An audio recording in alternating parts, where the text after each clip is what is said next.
In this video, I will be talking about the Millennium Development Goals of gender rights and a little bit about maternal health. The main target for gender equality is to eliminate gender disparities in primary and secondary education by 2015.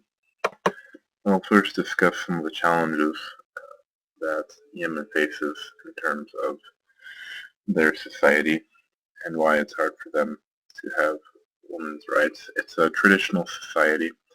There's two different types of societies in the sense, traditional and modern.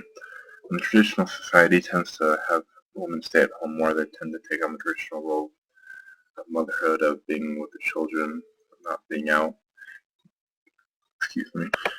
in the workplace and doing things that men do.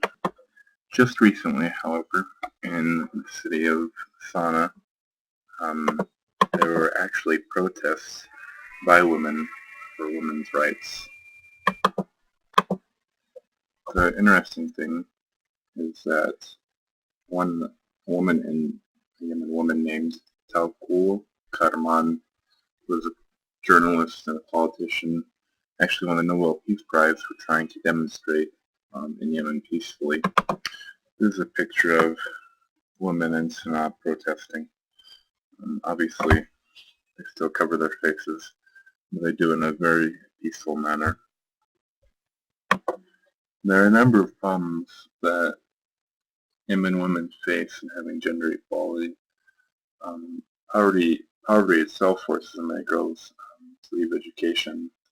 There's about 38.59% of Yemenis live below the poverty line. The dropout rates for women are 40%, while the dropout rates for men are only 27%. In the Yemen culture, early marriage and pregnancy is very common. You might have heard of child's brides in Yemen, and it's actually true. They get married very young there, and this also leads to high dropout rates.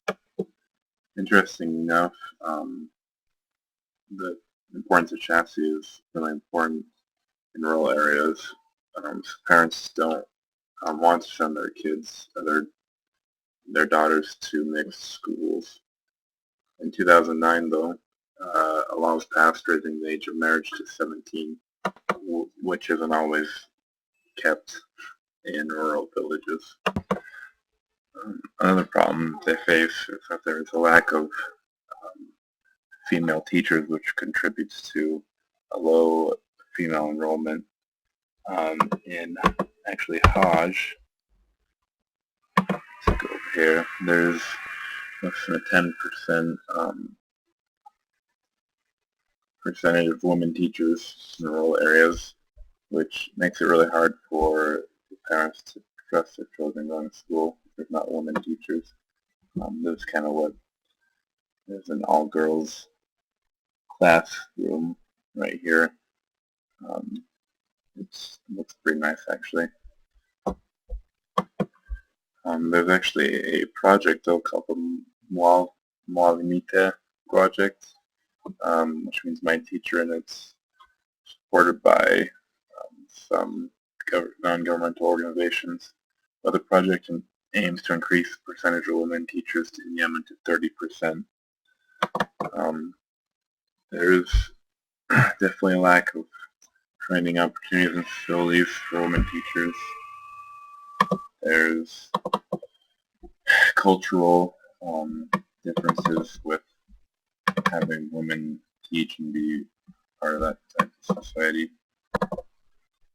It just makes it really difficult in places that are rural to even have the women educated. There's another village called Rema. You can't see it on the map, but